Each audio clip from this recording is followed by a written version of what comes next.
On est aujourd'hui à Verviers chez Automation et Robotique.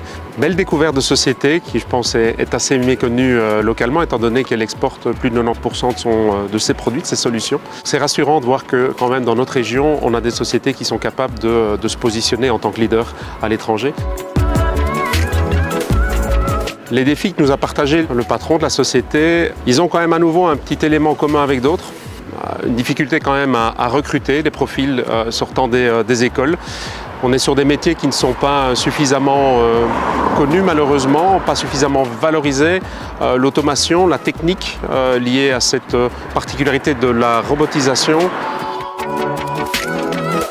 Cette société a un besoin de lisibilité sur les aides qu'elle pourrait obtenir au niveau notamment de la recherche et du développement.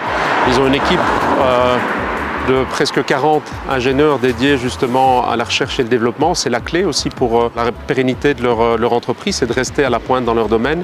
Et malheureusement aujourd'hui, comme partagé par beaucoup d'autres, la lisibilité dans les aides, dans les subsides qu'on peut obtenir au niveau des entreprises se doit d'être vue.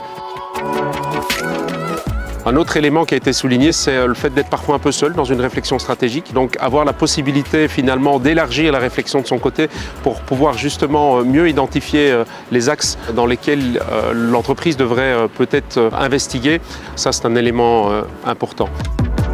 L'autre élément impactant, c'est le modèle de transition, le modèle de transmission qui est celle de cette entreprise où le patron fait un pas de côté et c'est les salariés justement qui montent à bord du capital et je vais dire de la plus belle des manières parce que cette société depuis ce nouveau mode de fonctionnement continue son avancée, continue sa croissance et fait d'excellents résultats.